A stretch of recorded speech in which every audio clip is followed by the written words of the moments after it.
Hello everyone, and welcome back to today's showcase on Dark Souls 3. Another request! So, you guys, some of you may have liked the Gargoyle Flame Hammer. I still screw up saying that damn name.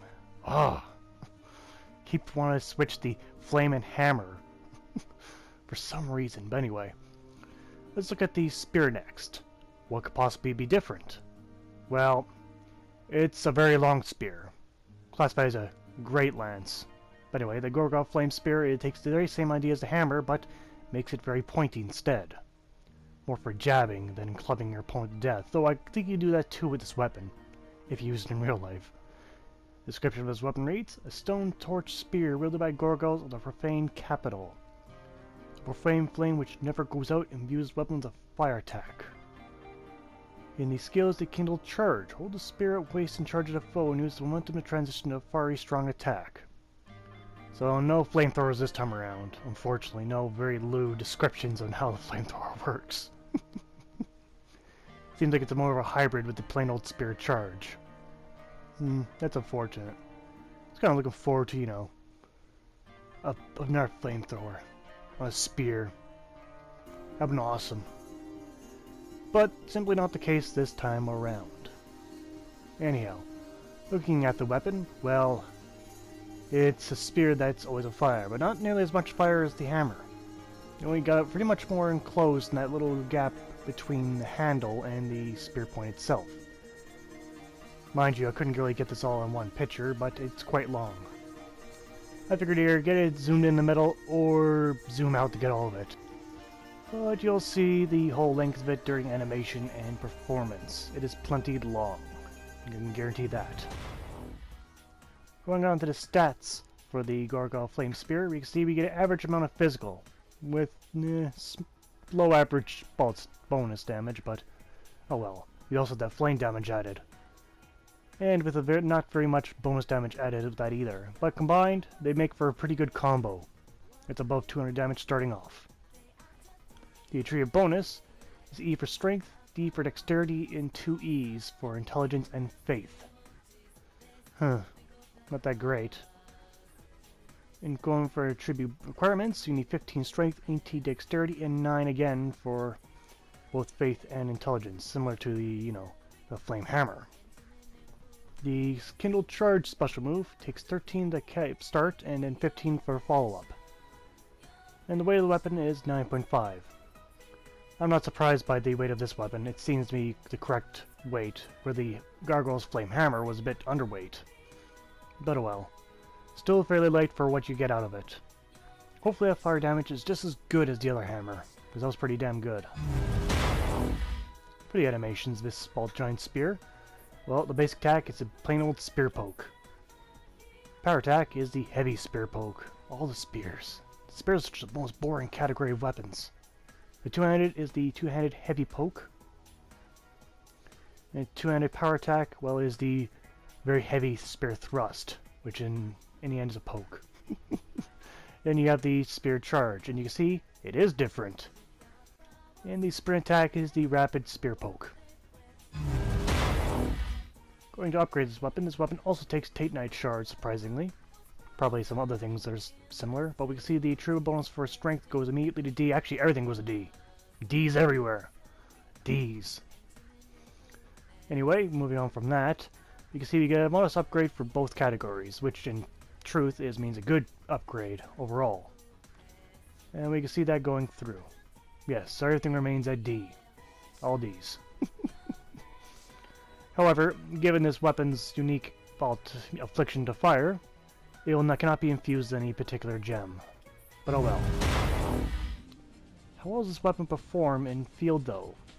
Well, I expect it to perform similar to the already existing Flame Hammer, and there's a special move there. Almost killed him, came close. Back attack 600 damage, which is very good. Alright. So far so good.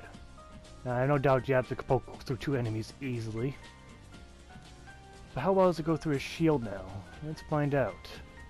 It kills these guys very, very easily. Okay. How well does it go through his shield? Let's see, it's bounce right off. That's plain attack. Gotta try the power attack when buddy's there, done. Or maybe I'll use the special. Let's see what opportunities arise. I was trying to use a special, but the guy is not cooperating. Let's try the special. Yep, the special gets through. I'm not really surprised with that, though. That's all it hits. Plus the big explosion at the end. And 800 damage for the critical attack. But how well does it work against the gargoyles themselves? The special moves did okay, but I'm not surprised if it's lack of damage, but I'd rather just do physical attacks. Okay, let's see. You get through their shield? No, it does not. I'm not really surprised with that either. Okay. But it still did a good job, though. Still did a good job. Now, the Black Knights are usually the ones who resist fire. Are they any resistant to this weapon? We shall see. First, I gotta run like a little bitch before the other Black Knight with the giant sword comes. I don't want to fight two of them at once. So back attack, we get 540. Okay, that's actually pretty good. Doing the special, missed most of my hits, and the final hit, it may be resistant to fire, but it isn't that resistant. Pretty easy so far, though. Moving on to the pros and cons of the Gargoyle Flame Spear. On the pro side, we've got that flame damage added. The special attack is pretty powerful. The weapon itself has good damage output. And is reinforced with regular Titanite shards, instead of that of Twinkling, which is nice. Still surprising that both these weapons take regular Titanite shards. Anyway, on the cons, the weapon cannot be infused in any special gems, given its nature. And, to be honest, this one I'm not too sure. It doesn't suffer the same con of a slow swing speed as the other weapon. But yes, that's the only true con for this one. Going on to the score for the Gargoyle Flame Spear. Damage gets 8 out of 10. Reach, only 9 out of 10, since it is limited by its great spearness. Animations are 4 out of 10. Because again, it all borrows from the spear set aside from the special move. Bonus, 7 out of 10. Because, you know, near the bonus are great alone, but together they're quite excellent. Misk, though, again, is 5 out of 10, because I still can't decide if this is a good or bad having that flame, where people could see you from a long distance, or if you really wish to illuminate the dark areas around you. So in total, the Gargoyle Flame Spear gets 33 out of 50, which is pretty good still. So it may rank 1 point smaller than the Gargoyle Flame Hammer, but it's because the Gargoyle Flame Hammer has that flamethrower built in, has that 1 extra point for reach. Otherwise, his weapons are almost identical in terms of output and, you know, performance. I guess all it really comes down to is, do you want to take a great hammer or a large spear?